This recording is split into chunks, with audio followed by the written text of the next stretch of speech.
Welcome everyone. Welcome UC Merced students, faculty, staff, community members, and friends to the 2020 UC Merced Leadership Conference, a 3-day virtual experience.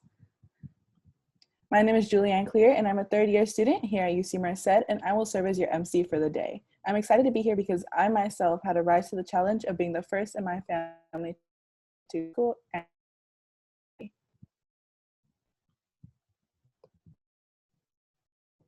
Today we have 4 exciting student presentations that will discuss various ways that students are rising to the challenge at UC Merced campus. Today we will have student presentation from individual student leaders as well as representatives from associate students of UC Merced, our governing student organization, as well as National Society of Black Student Engineers, also known as NSBE. Before we get started, we pause to acknowledge all local indigenous people, including the Yokuts and Miwok, who inhabited this land. We embrace their continued connection to this region and thank them for allowing us to live, work, and learn and collaborate on their traditional homeland. Let us now take a moment of gratitude to pay respect to their elders and to all Yokuts and Miwok people, past and present.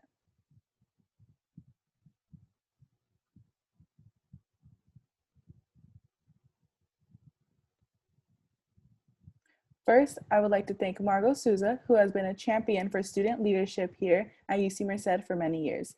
As a Central Valley native, Margot has been involved in various initiatives that are making impact in our community. As the sponsor of the UC Merced Leadership Conference, we want to thank Margot from the bottom of our hearts for her contributions that make this event possible every year. Margot is joining us tonight, as she does every year. Thank you so much, Margot, and we hope you enjoy the conference. Second, we would like to thank the incredible conference planning committee who has come together every single week for the past year to plan the conference, initially planning it as a full day in-person event and then replanning the conference as a 3-day virtual experience. They certainly rose to the challenge and we are grateful.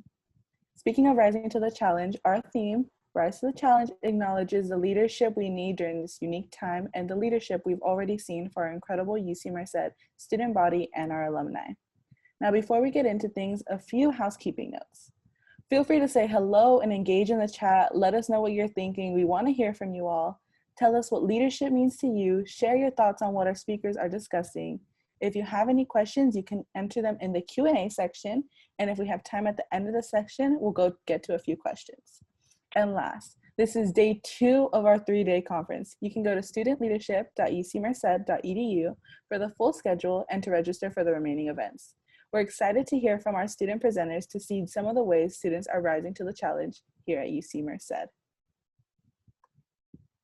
Our first speaker is student leader Cheyenne Tompkins, a 4th-year student here at UC Merced who will discuss how UC Merced students are rising to the challenge to address Black mental health here at UC Merced, a campus that does believe that Black lives matter. Welcome, Cheyenne. Thank you, Julianne, for that wonderful introduction. I will go ahead and share my screen. Give me one moment. And Julianne, if you mind unmuting yourself to let me know that the screen is visible. Yes, it is visible. All right, thank you. All right. Hello, everybody, and welcome to the Rise to the Challenge portion of the Leadership Conference for UC Merced. My name is Cheyenne Tompkins, and my whole title for my Rise to the Challenge proposal is Our Mental Health Matters, Leading Our Students to Light. Now, before I get into the nitty-gritty of my proposal, I do want to introduce myself before going into depth. So, who am I? Hello, everybody. Like I said earlier, my name is Cheyenne Tompkins, and I'm a 4th-year psychology major. I like to say I'm an unofficial CREST minor. CREST stands for Critical Race and Ethnic Studies. We have a major, but unfortunately it's not a minor just yet. So just to give the background about myself, I come from a first generation of low-income household, as well as I am first generation. I have been involved in my Black community here at UC Merced the minute I stepped on the UC Merced campus for my orientation. Since then, I've been a member of the Black Student Union since 2017. And just recently, last year, I was on executive board as a parliamentarian, and I was able to hold 2 positions for the African Black Coalition Conference as the Secretary and Career Fair and Resource Coordinator for the year 2019, I do believe. I'm sorry if I butchered that year. All right, and on top of that, I have been an orientation leader and a Shaw peer mentor, and Shaw stands for Social Science, Humanities, and Art majors, because I work in advising departments. and I have been having those positions for the past 2 years. Now, as a solo leader in my senior year of college, I am now advocating for Black student mental health at the University of UC Merced. So, my topic and my whole purpose are the students that you see in this photo. These students identify within the African diaspora, which is what I would refer to the students as, because I want to be inclusive of the fact that they might not identify as African, African American, Black, or so on and so forth. As long as I have been at UC Merced, our BSU has had a demand for a Black psychologist. And unfortunately, as long as I've been here, that demand has not been fulfilled.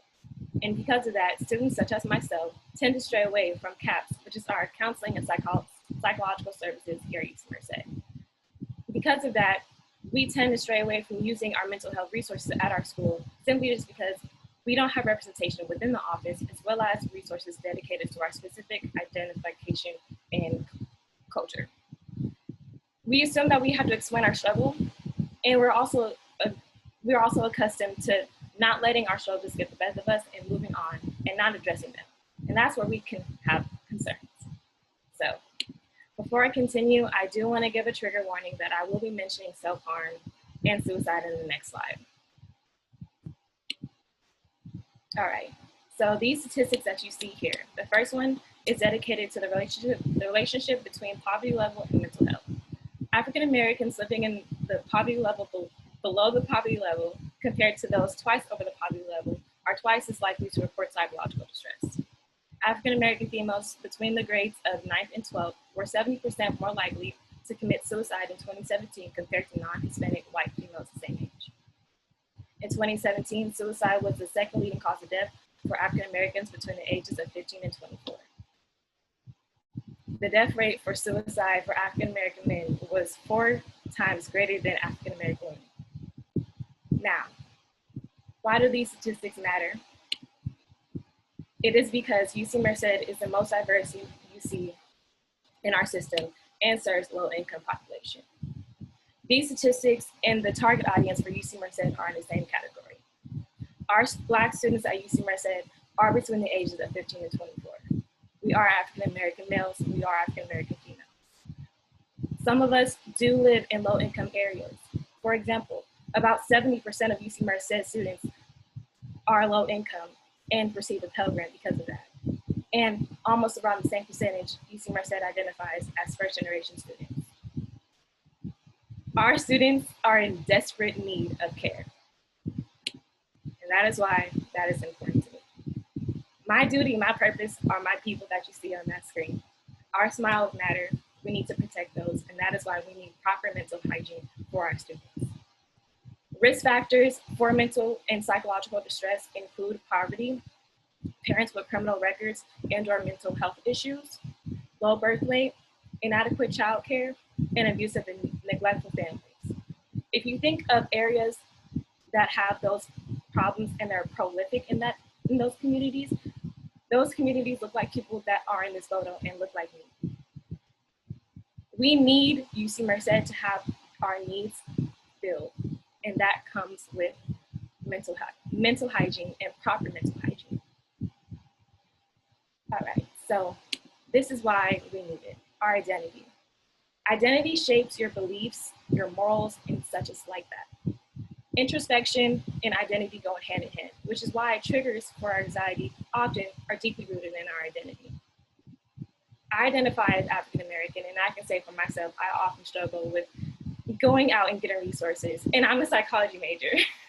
And that's interesting to say because I often battle myself in order to get help. And that's because we are trained and we are accustomed to not having help and being okay with that. And that is where we go into culture. We have a school culture to cultivate and maintain. And part of that is required to have mental hygiene that is proper and appropriate. Our school has a percentage of 4.4% of Black students, and that's roughly around 361 students that are attending our university. 361 students do not see a Black face in CAPS. They do not see a lot of Black faces in our classrooms. I can say that I am one of the few or the only one in our classes. AFRO, which stands for African for Retention and Outreach, was made to have retention, to see our culture in school, to motivate us to want to stay and have that retention and motivate others to be a part of it, which goes into my next step of student population and representation. We absolutely need this. We are too content with being a disadvantage. For example, we had Dr. Tiffany Dent, who was a Black psychologist that came last year. And our experience was so wonderful. And it took us by shock because she ended up having a closed circle simply for our Black students to express ourselves, and even turned away students that may not have identified in that area to give us that space to do so. And most students were shocked at that because we have not had a space to do that. We have not had a space to be unapologetically Black and discuss our mental health. And that's because we may not have the staff to do so, which leads me to my next point of staff representation. Our staff population and our student population regarding the African diaspora are about equal. We don't have many Black representation as a student or as a staff. We need to see what we could be in the future, and that is our Black staff. That is our staff that look like us in CAPS or in the library or so on and so forth. We need this to have our motivation, and not only have our motivation, but also it's a win-win. We get our mental health checked out and A-okay. That leads me to my next point, legacy. Though UC Merced is a baby UC, we are not kids. We have a legacy to uphold and maintain. And our legacy can start with upholding and cultivating our Black students the best way they need help. And that can start with our mental hygiene. We have responsibility to our students to have appropriate and adequate care for our students. We have had many strides in our Black community so far, UC Merced, but it cannot stop there. Now, I say all this to say, well, what am I doing about it? All right, so you see all these images here. The first one that I hold dear to my heart is the top, and it's BOLD. And BOLD stands for Black Students Organizing for Leadership and Development. And it is a workshop series that I created with Jess Everett during the course of quarantine. In this entire series, it has been us two working and writing, and has created a 4-workshop series that is dedicated to identity, unity, advocacy, and leadership within the Black community at UC Merced. And thank God we are able to have our launch in the first week of October, which is coming up very soon. And we have already had many signups. The next image, as you see, says Bird's Eye View, and it's my own logo. I was able to start my own blog, which is dedicated to Black mental health. And I have been able to use what I have learned in my CREST courses, as well as my psych courses here at UC Merced, to cultivate a curriculum that can better serve our students here at UC Merced. And because of that, I have been able to potentially work with the Pan-African Council, which is a group of our Black student leaders here at UC Merced, to create a monthly workshop that uses my blog as a way to have conversations regarding our mental health. Last but not least, you see CAPS. I have been in contact with Dr. Gonzalez, who is the head of CAPS, to work on ways to connect the gap between our Black students and CAPS in order to cultivate a better Black mental health. And that is my call to action.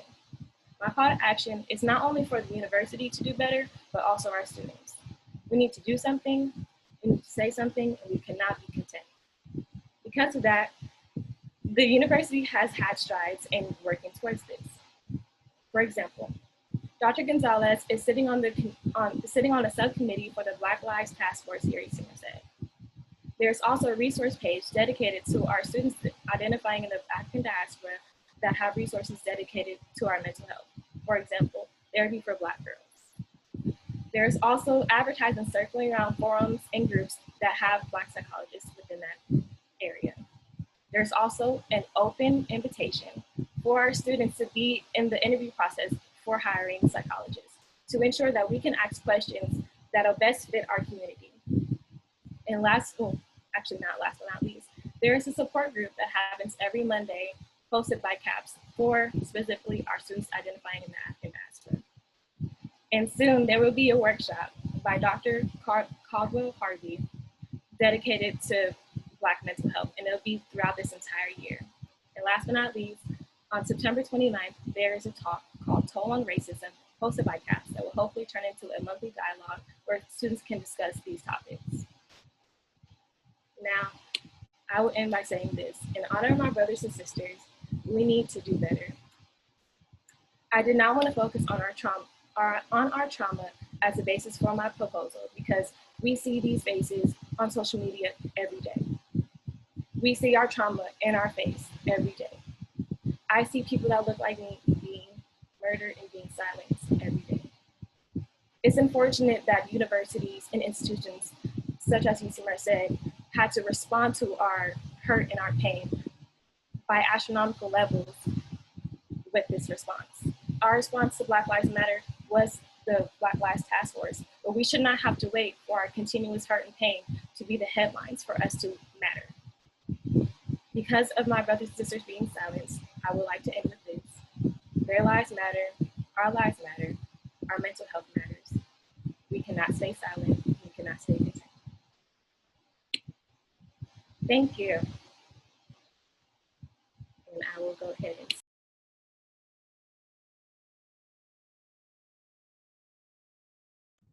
Thank you so much, Cheyenne, for sharing both what you are doing to rise to the challenge and also how our campus partners are supporting such efforts.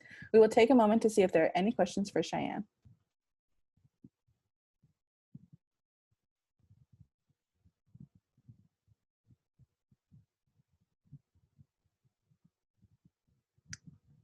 So I see one question. Where do you think student leaders can start to support?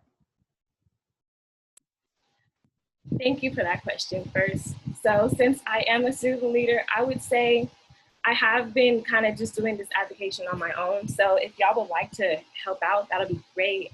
I do know that I have been meeting with CAPS, as I stated earlier. So if y'all would like to meet with them and hopefully get your organizations to back it up and be a part of the interviewing process, being that it is open to our students, as well as potentially reaching out to myself if you would like, if you have anything specific. I hope that was able to answer your question.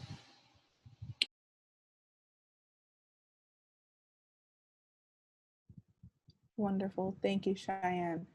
How can the university help to continue cultivating the culture? Thank you for that as well. I would say it really starts with having a genuine care. My thing that I always like to say, which is why light was in my title, is I'm really big on intentionally spreading light. And that means it's coming from your pure heart. As long as the university really means what they mean by cultivating our culture, they will allow our student leaders to cultivate that culture. It has to be original and has to be genuine in our sense, and we are trying to cultivate that culture. And I know that since I was a previous leader and I have had sit-ins with Charles Neese, really honing in on the fact that we are here for our students and we talk to them on a daily basis. So, being open and being genuine in the fact that we do need to do better and having, not open-ended promises, but like promises with like updates and promises with concrete promises and follow-ups and stuff like that.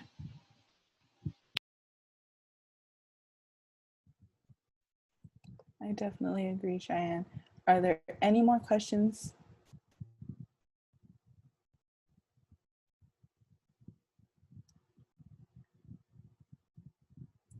Thank you, Cheyenne, for sharing with us both what you are working on and also what our campus partners are doing to work better towards supporting the Black student population at UC Merced. Thank you for discussing what Dr. Tanya Gonzalez and her team at UC Merced Counseling and Psychological Services are doing in partnership with UC Merced Health Promotions.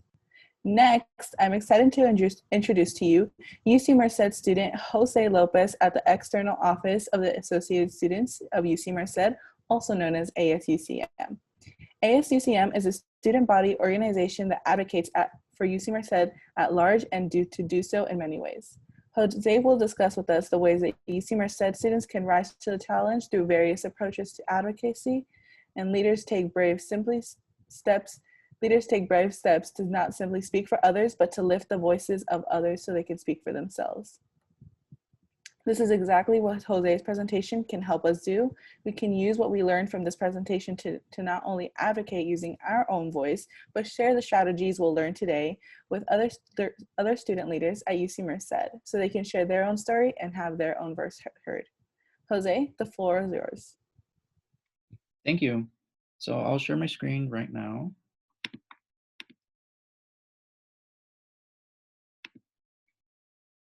So hi everybody, so I'll be presenting on a leadership guide on ways that you can be a student advocate. But before I start, I did want to note something, which is that as student leaders, we have the responsibility to advocate for ourselves, for our peers, and for our community. And today I want to guide you all through the many ways that you can use your voice to advocate for community issues as student leaders here at UC Merced. So a little bit about me, I am a fourth year political science and sociology major. I am originally from Los Angeles, Boyle Heights, and I serve as the ACCM External Vice President. So some of the things I'll be talking about today are what is the external office, what is lobbying, tuition hike, which is a student issue that was brought up last year, advocacy strategies, previous accomplishments that student advocates have accomplished last year, and my overall message to you all. So the external office of ACCM works to ensure that students have the right to an affordable, accessible, and quality education here at the UC. And this is usually done through campus actions to educate the student community and lobbying efforts at a local, state, and national level. So what exactly is lobbying? So lobbying is when a group of students talk with elected officials and or key decision makers to take a specific stance or vote on a certain issue. So lobbying can essentially help the representatives personally know why a certain bill or policy is affecting you or your community. And UC Merced students have lobbied state senators, assembly members, Congress members, the governor of California, and the UC Board of Regents. So why is it important? It basically helps us make change on an issue we are passionate about. So you start off by educating the community on the issue, then you organize the community to tackle the issue, and then you advocate with the community on the issue. And a couple of issues that we have lobbied about in the past are about tuition, housing and food insecurities, resources for Black, Indigenous, people of color, also known as BIPOC, and funding for undocumented, incarcerated, and foster youth students. And here are some pictures of UC Merced students in Sacramento, where we have our annual conference where we take up to 60 students from each UC campus to the state capitol to lobby representatives and learn how to lobby. And here's also UC Merced students in Washington, D.C., where we met other UC students and we got to lobby our federal representatives.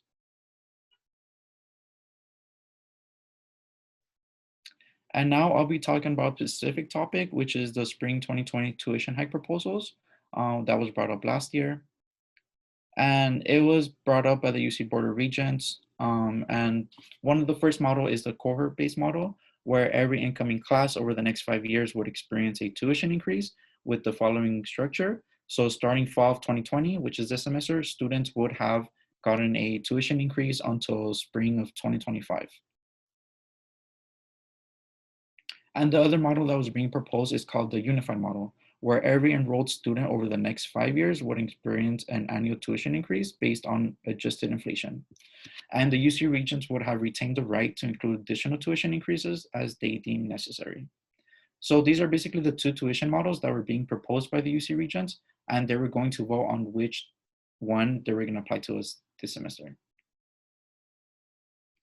And now I'll be going over a couple of actions that UC Merced students have taken last year. So actions to work through the UC. So this means that students met up with campus chancellors, campus administration, and students gave public comment directly to the UC Board of Regents.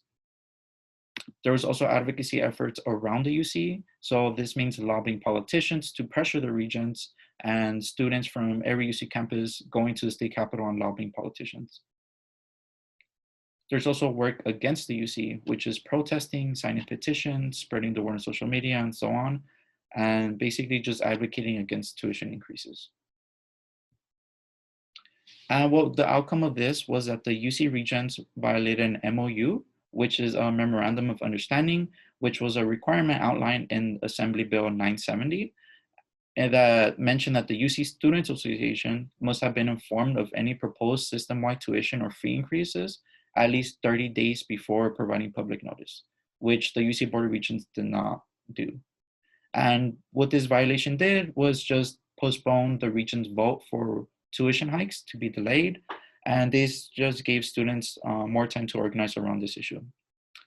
And after a lot of students began advocating against it, there were many politicians, higher education partners, students, admin expressing concerns, and the UC Regents ended up turning down both proposals, even though they originally intended to apply one this semester. And here are some articles about Governor Gavin Newsom saying how he opposes tuition increases and about the student advocacy efforts that was seen at every UC campus. So now I'll be going over some tips and strategies for if you want to ever advocate for a community issue that you are passionate about. So tuition increases was an example of what students have accomplished, and you could apply this one generally to any issue that you're passionate about.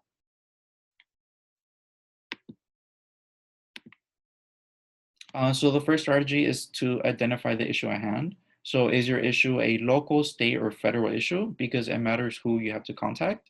Then you have to set goals for yourself. So what is the preferred outcome, and would you accept any alternatives? Next is crafting your message. So state your request. What do you want them to do? Do you want a politician to vote yes or no on a bill? Do you want campus administration to change a rule? And so on. Then you create your request. So you use evidence, statistics, data, even student testimonies to support your ask. And you also give a good reason. So why is it important to you, to your community, and what are the good or bad things that will happen? You also explain its impact on people. So who are the population being affected, either positively or negatively? So for example, student graduation rates will increase because of X, Y, and Z.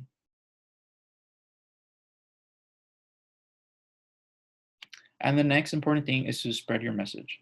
So one form is through written communication, where you could send letters, emails, you could use social media, where you could contact elected officials, the UC Board of Regents, and campus administration. So just for reference, here's our chancellor's email and the UC Board of Regents email. The other form to spread your message is oral communication, where you could use phone banking, you could set up meetings or calls with your state, local, or federal representatives. You could even give public comment at UC Board of Regents meetings. And now I'll be going over the impacts of student advocacy. So within the last year, students have accomplished a lot. And here are some of the things that students have. So students have helped pass Assembly Constitutional Amendment, also known as ACA 5, which repealed Prop 209 and restores affirmative action. And because of student efforts, it's going to be on the ballot this November as Prop 16. Another issue was summer aid funding. There were many students who advocated to politicians and to the governor to allocate $15 million in state aid for undocumented students across the UCs. We've also advocated for the ACT and ACT phase out because we have research that shows that higher markings on the ACT does not correlate with college success. And as a result, there's no requirement for the 2021-2022 entering class. So my overall message to you all is that if you want to rise to the challenge as a student leader, you need to identify your or your community's needs. So make your voices heard, protect and promote your rights as students. Next is to educate others. There's a lot of issues that go unheard of, so it's important for you to tell friends, your peers, and your classmates about it to raise awareness. Next is to spread the word. Social media is a powerful tool where you could share links, petitions, and information or donation links to any student issue that you are passionate about. And that concludes my presentation. And here's some of our social medias if you're interested in following up and keeping up to date with student concerns. And we also post a lot of different opportunities. And if you want to get involved, you could just contact us. Here's our Instagram, our Twitter, and our Facebook. Thank you. Thank you, Jose, for that wonderful presentation. Now, are there any, I see we have one question from Austin. What was the intention behind increasing student tuition? Since the Regents did not apply the tuition increase, did we as a student body lose anything by denying that proposal? So tuition increase means that we will have to pay more in order for the UCs to allocate that money elsewhere. Whether it's paying for like building construction or building new resources on campus, but by turning down the proposals, we did not lose anything. The UCs was already getting a lot of money from the state governor. Governor Gavin Newsom already allocated an increase this year compared to our previous governor. So the UCs wasn't losing anything. Yeah. Thank you. Do we have any other questions? I see one. Who can students go to assistance for when wanting to start change or start advocating for something? Yeah, so that's a good question. You could actually begin anywhere that you like. You could start off with social media. You could start off by yourself, creating an event, or you could even go to certain coalitions or student organizations on campus, collaborate with people. There are various routes that you could take. Thank you, thank you. Okay, let's see. Oh, I see one more. Where can students find out more information about bills or possible changes in regards to the UC or in general? Yeah, you can follow our social media. We post all student issues on there because it is a lot of information and students are constantly being affected by many issues. Yeah, so you could always follow us there to keep up to date with information. Thank you, Jose. As I said before, leaders do not simply speak for others, but lift the voices of others so everyone can speak for themselves. Leadership is not just about having a title, but making a positive change. Thank you, Jose, for sharing the various ways we as student leaders can rise to the challenge by advocating for ourselves and for others here at UC Merced. Our next speaker is UC Merced student Emmanuel Abok of UC Merced's National Society of Black Engineers, known as NSBE. Emmanuel believes that we as student leaders can use our creativity and the power of engineering to find solutions to the community problems both within UC Merced and beyond.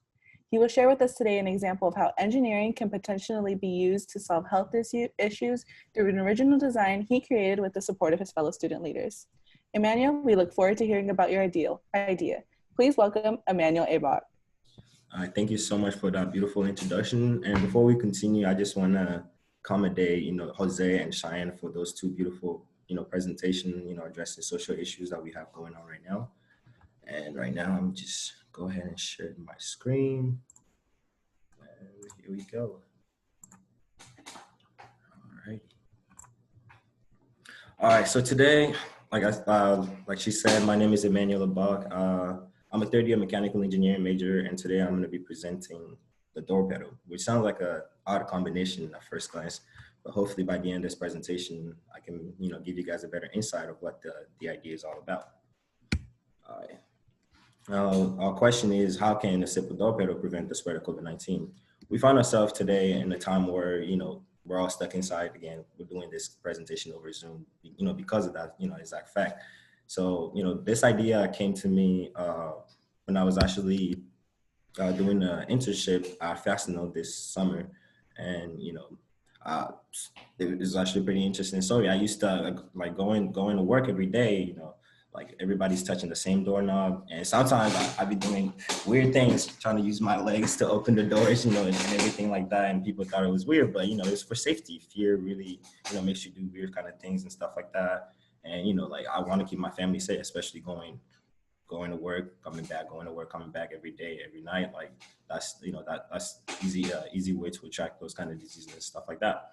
So at work, I came up with this idea of, Fastenal is, they deal with bolts and nuts and stuff like that. So looking around work, looking at the tools that they had over there, I was thinking about, instead of using my foot to open the door sometimes, what's a better idea, that can accommodate to somebody as lazy as me. So it's basically a simple full operated apparatus. It's easily attached to any public door, private knobs and stuff like that. And, right here we have, the rectangular knob, but we can always adjust the apparatus to, adjust to any kind of, round doorknobs and stuff like that. And, hopefully this idea, this simple, seamless idea can help prevent, the spread of COVID-19. I'm hoping. Now, right here we have a short clip. one of my friends beautifully demonstrated with this Crocs on. It's as simple as that. You push down on the pedal, it activates right here, and you push down the doorknob, and you can pull it back with the grip. There's a grip on the pedal right here. You can just pull it back.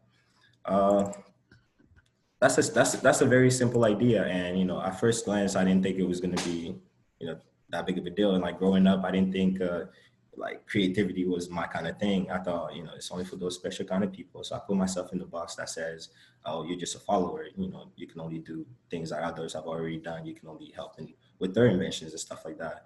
And growing up, especially like when I came here to the United States, seeing things, like encountering issues that are going on in the world and stuff like that, looking back home, addressing like low income cost housing issues and stuff like that, lack of electricity, clean water solutions, so I eventually ended up taking myself out of that box, so I can be the individual that comes up with the next idea that addresses those kind of issues and stuff like that. So eventually I took myself out of that box. And here I am as an engineering student thinking that, oh, creativity is not for me. Like that's half of the job. Like being creative as an engineer is half of the job. Like you have to come up with creative ways to address issues that are going on right now.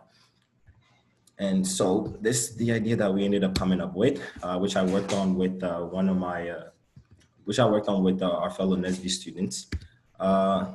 So a question came up when I built the prototype, which is behind me. I'm not sure if you guys can see it, which is behind me.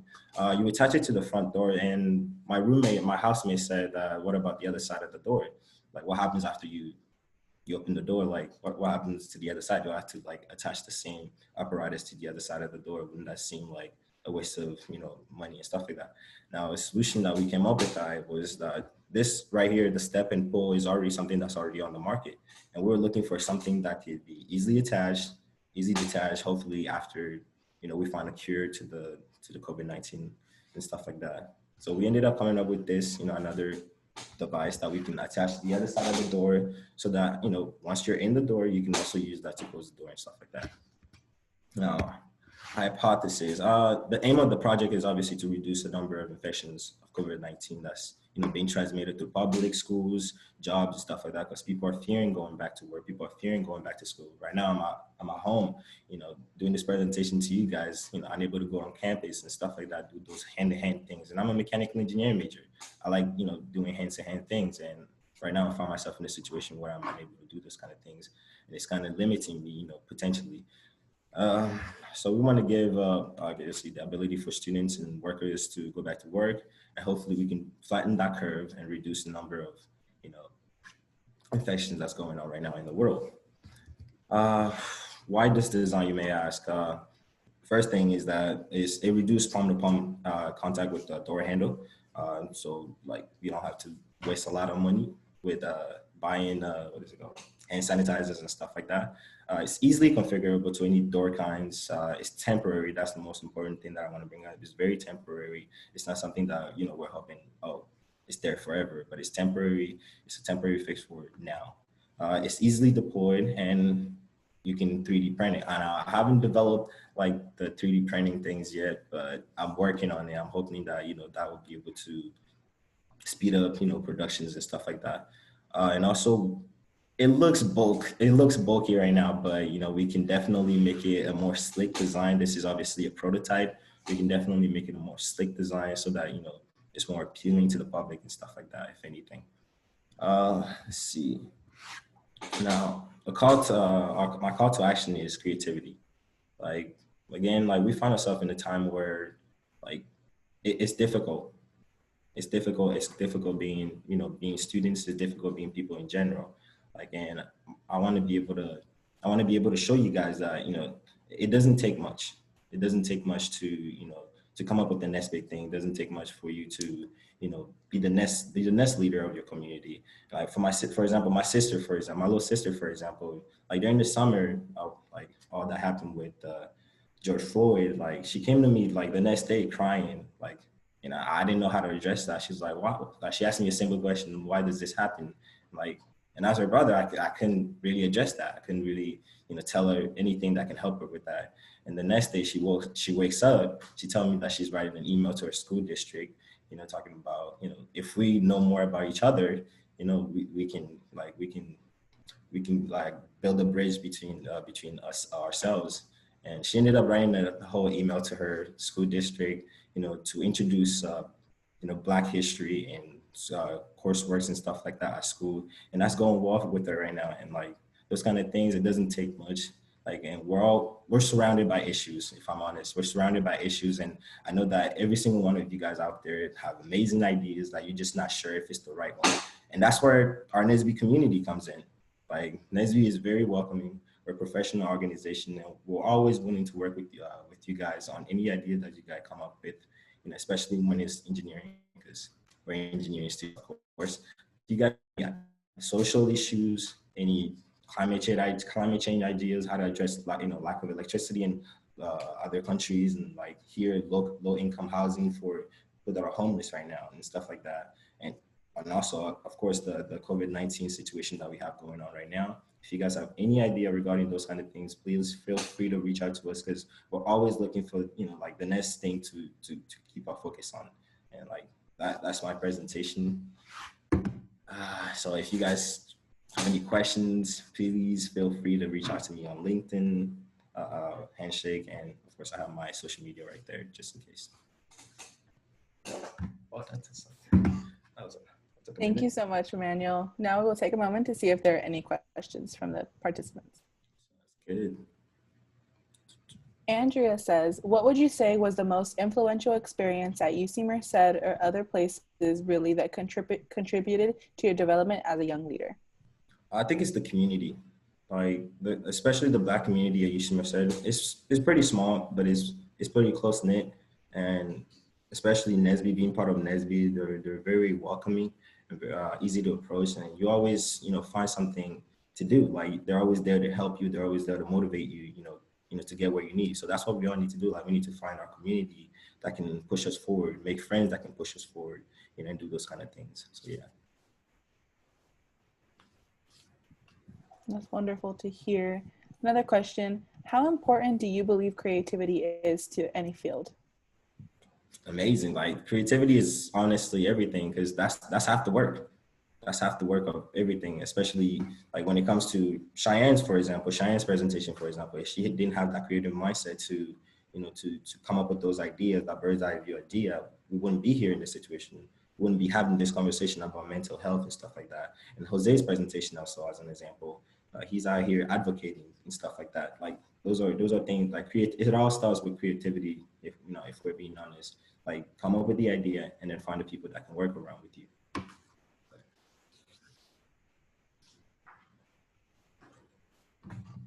If we don't have any more questions, okay. Thank you so much, Emmanuel, for providing a real, tangible example of why we need leadership in every field, including engineering, to creatively solve the complex issues we face both at UC Merced and beyond. We are excited to see what you come up with as you continue your leadership journey here at UC Merced. Thank you to you and your fellow Bobcats of UC Merced's National Society of Black Engineers for continuing to lead through these extremely difficult times in our country's history. With the political tension, the racial injustice, and the health disparities, with student creativity like yours, there is hope that our future leaders will help the world rise to the challenge. Thank you. Last but not least, our next speakers are Victoria Gonzalez and Daniel Baerwaltz, who just joined the UC Merced family this semester. As first-year students in the Aristotle House Living Learning Community, they have jumped right in to engage in leadership here at UC Merced. Leaders don't wait until they are ready, because the secret is many leaders never feel fully ready. As Margot Souza would say, we have to do it afraid. We are proud to have Victoria and Daniel present at this year's leadership conference about ways that the Aristotle House Living Learning Community would like to collaborate with student organizations to contribute to build community at UC Merced during this pandemic. Take the floor, Victoria and Daniel. Hello, everyone. So let me share my screen. Okay. Victoria. Hi everyone, my name is Victoria Gonzalez, and before we start our presentation, I would first like to give a huge thank you to everyone who has presented so far. You guys have done an amazing job. Congratulations. Hi everyone, as I mentioned previously, my name is Victoria Gonzalez, and I am one of the Aristotle ambassadors here today to talk to you a little bit about how we can grow the Bobcat community through our campus leaders, which not only includes faculty and staff, but also students as well, as students are the key to change and positive impacts here on our campus. Next slide, please. So who are we exactly? So Aristotle is one of the many LLCs or living learning communities here on campus. Aristotle is a community of first years whose goal is to support one another through our first year experience. We strive to create long-lasting partnerships with each other and extend these partnerships throughout campus. We aim to create positive relationships with our peers and support one another through our individual journeys. Next slide, please. So who are we exactly? As I mentioned previously, my name is Victoria Gonzalez, and I am a freshman here at UC Merced, and I'm a first generation student as well. I am currently majoring in business management and economics and plan to double minor in writing and psychology.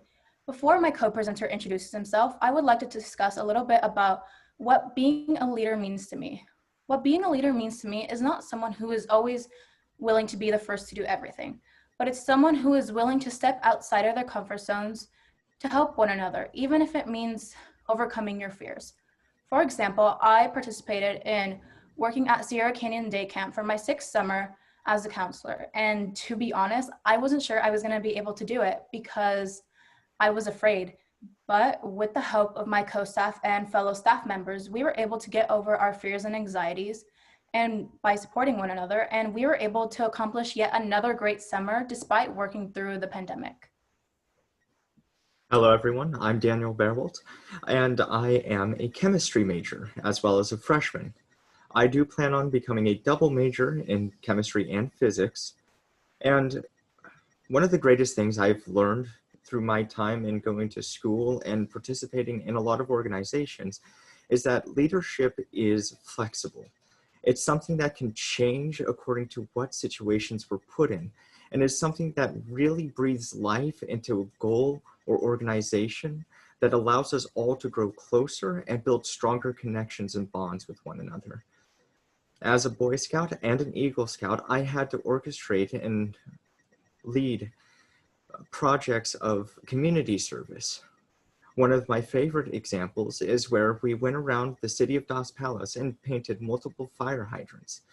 This is a trial that took a great deal of logistics and communication, and something that would not have been possible if every party had not been willing to be leaders in their own way, by changing to situations and becoming greater friends and partners.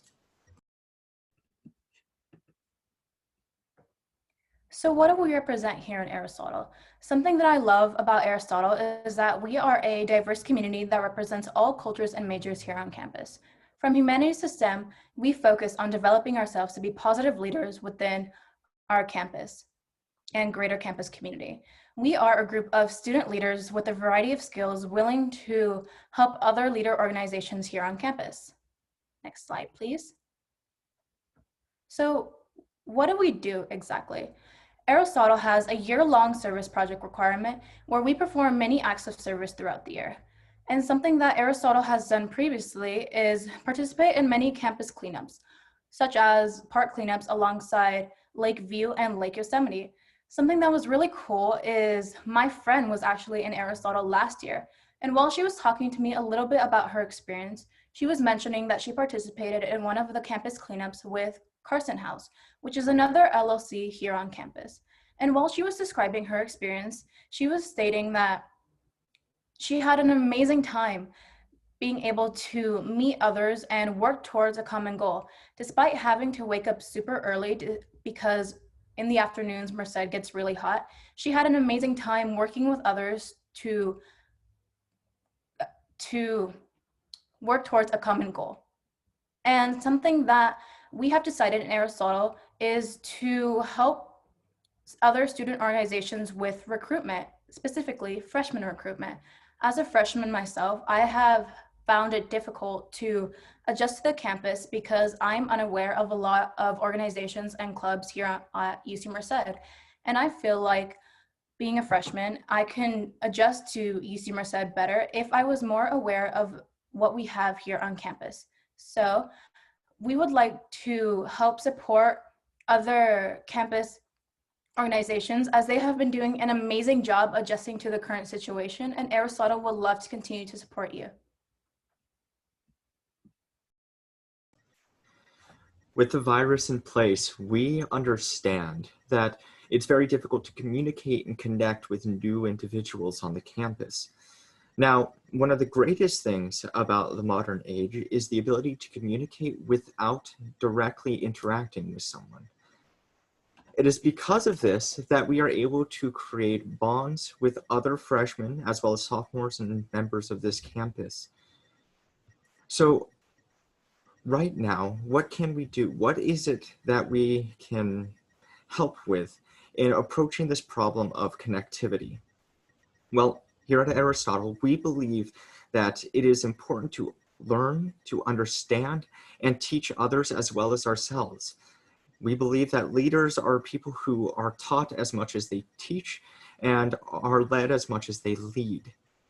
And it is for this reason that we seek to be given opportunities by other organizations to provide them with both manpower from our own house as well as spreading the messages they wish to spread through our social connections. We want to be a part of this community. We desire to enact different processes of connection. Now, it's difficult to have physical interaction, of course, though we are able to, through social media, through direct contact with other individuals, spread the messages. And there have been many messages here today that deserve to be spread, that need to be spoken. And so I would like to ask everyone, whether you be a part of an organization or simply desire to join organizations and don't know where to start, to reach out to us and to reach out to every other person who has been presenting here today. Because we all want to grow our community in a strong and desirable fashion. Here on the screen, I have displayed an email and a QR code. And if you divert your attention to the chat, there is a Google survey that can allow you to come into contact with the Aristotle House.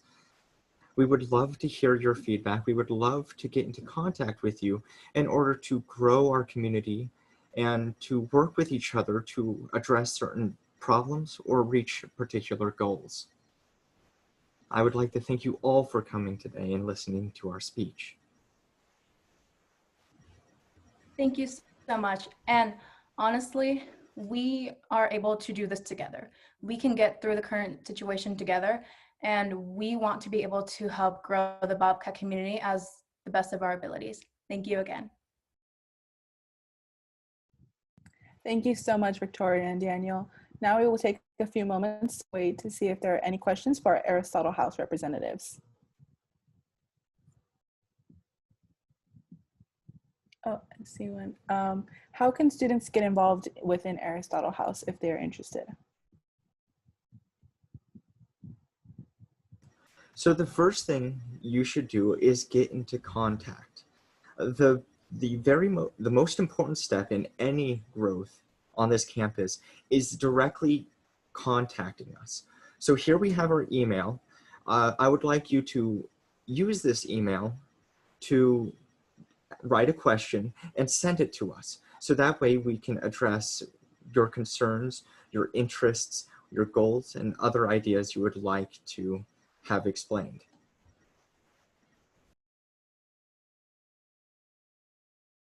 There's another question. What does leadership mean to the both of you?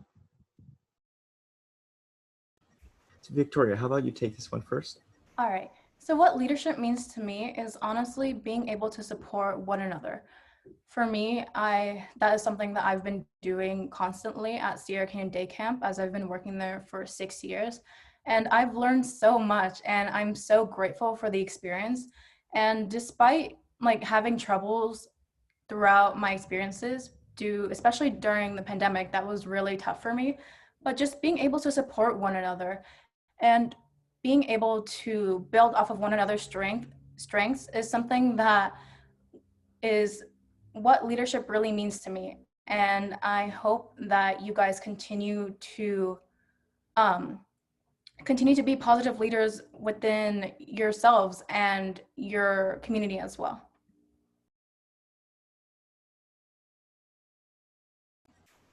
To expand on this idea, leadership is what connects people. Within any organization or any group of humans, there is always something that keeps them together, keeps them working in spite of hardship, trials, and other direct conflicts to their social structure. And it is leaders and leadership. So to me, being able to cooperate as well as understand others' issues and learn how to assist them with those issues is the most important aspects of being a leader in a large group. You will find in all forms of college that there may be disagreement in idea and an approach to an idea.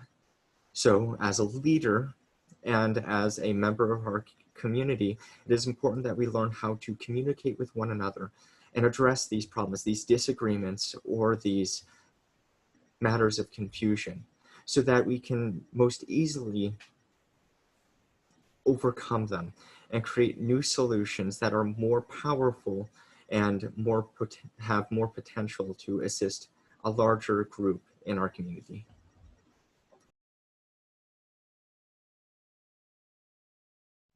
Any final questions?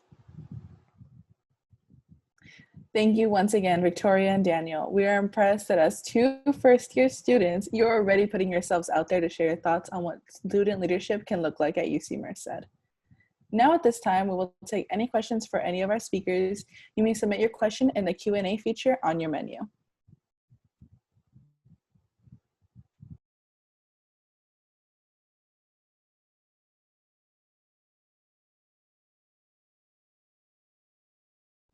I see one. How have you all developed your leadership skills over the past few years or the current semester at being UC Merced?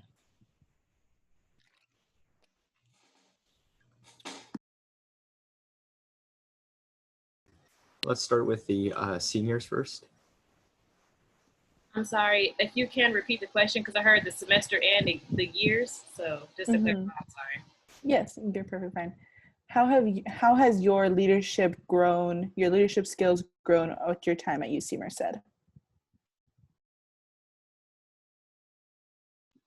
I'll go ahead and start it off. So my leadership at UC Merced did not start until my second year. So I took my entire first year just to kind of learn what it meant to be a college student. As I am first generation, that was my first time ever stepping foot on the campus and staying there more than a day. So I spent that whole year just kind of learning how to be a student. I only did 12 units each semester just to take my time. And once I got involved I actually got involved in student leadership and student employment the same year. So I was kind of doing both, and that was really interesting, learning how to time manage. It was a roller coaster. Sometimes I would forget to eat, sometimes I would forget to sleep, and sometimes, you got quizzes and midterms and meetings. So as time went on, I kind of like built it up and took my time with it. So I would say that was my best experience so far. I mean, for me, coming to UC Merced, I kind of just jumped into the leadership roles. I started with Afro, for example, and then it went on to NSB, in which I'm currently the senator for. Because for me,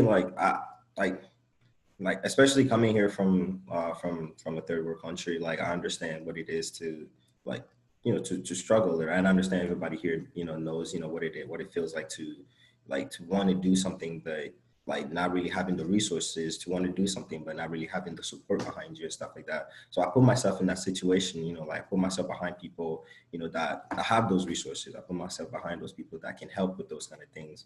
And, and here I am today, in front of you guys again, with a group of, amazing individuals that again, we can help each other, develop our own ideas and stuff like that. So that's how my process went. For me, it was about getting involved on campus. I already knew like what I wanted to do. Ever since I was a kid, I knew I wanted to go to law school. So that's why I got myself involved with like pre-law stuff on campus. So for me, it was just like about focusing on what I was passionate about and just developing my skills within those organizations.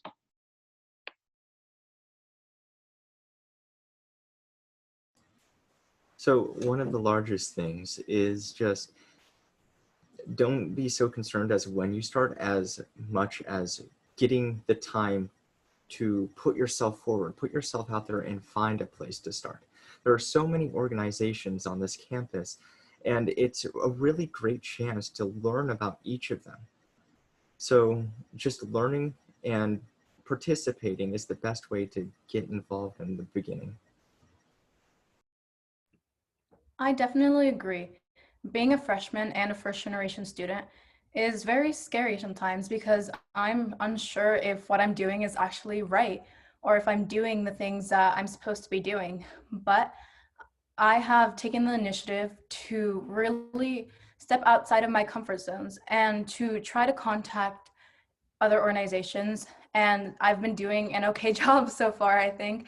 I am currently a STEP scholar and a student success mentors program mentee, and that's something that I would not have been able to do without taking the initiative to put myself out there.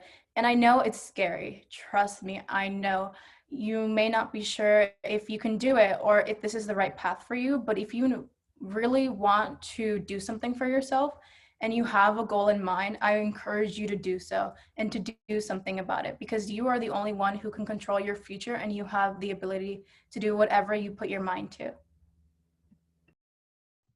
Thank you all for those wonderful responses. Another question I see is, what piece of advice would you provide to student leaders who are currently working to rise to the challenge?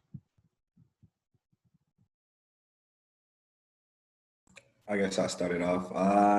I say, for me, I meditate. Like that's where most of my ideas come from. Just sitting down and just staring at a blank screen or just staring into space, and like things just come up, and write it down. Like you never know when you're gonna need those kind of things. Like they may seem stupid, simple, kind of idiotic at times, but you never know when those kind of things may come in, to help you later in the future. So just write those things down. Tell a friend, tell a roommate, like talk about it, just develop it from there.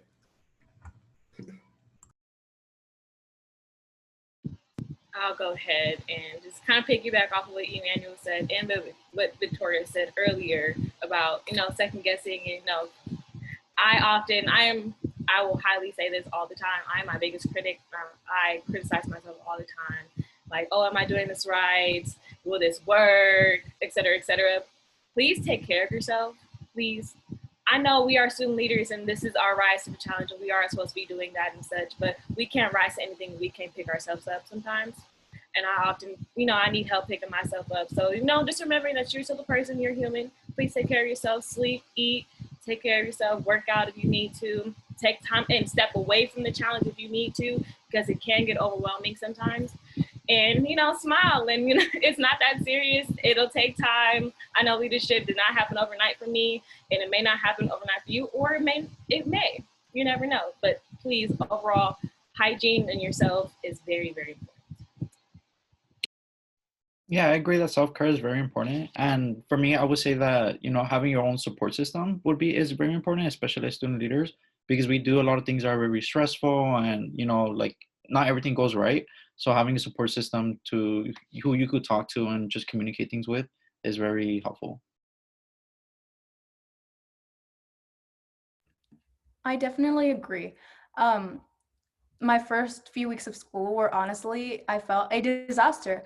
It was really hard for me to adjust, and without my support group and taking the initiative to find a support group, I would not have been able to make it so far where I am and not be able to accomplish all the things that I've done.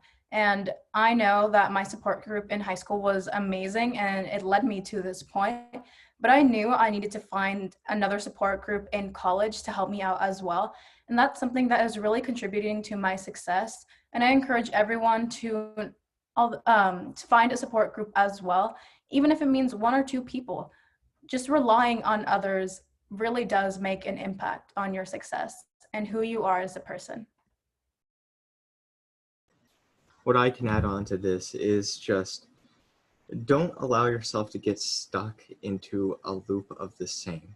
If you're having trouble finding inspiration, look into something you've never found quite interesting, or perhaps something you've never bothered to put time into. Because oftentimes the things we may not like or do not enjoy can be the greatest sources of motivation or inspiration. Thank you all. If there are no more questions, we'll move on to our closing. Okay. Thank you all presenters for answering those questions. Thank you again to our planning committee, our student advisory board, to dear Margot F. Souza for her contributions and her passion. Thank you, Margot. Thank you to our amazing alumni keynote speakers and to all of you for joining us today. Thank you to our amazing student presenters, Cheyenne, Jose, Emmanuel, Victoria, and Daniel. You all did an amazing job sharing your thoughts on how we can all rise to this challenge as student leaders. This was just day 2 of the 3-day conference. We have 1 more day left of this incredible 3-day virtual experience. Registration is still open for our day 3 webinars, during which we will have a keynote and networking session from 11 a.m. to 1 p.m. with Dominic D. Joe's UC Merced class of 2016 and networking opportunities with alumni in the medical field, business investment, and education. Go to studentleadership.ucmerced.edu for more details and to register. Rising to the challenge will be no easy feat, but together we can support each other through our journey as student leaders here at UC Merced. And with that, thank you everyone and have a great rest of your day.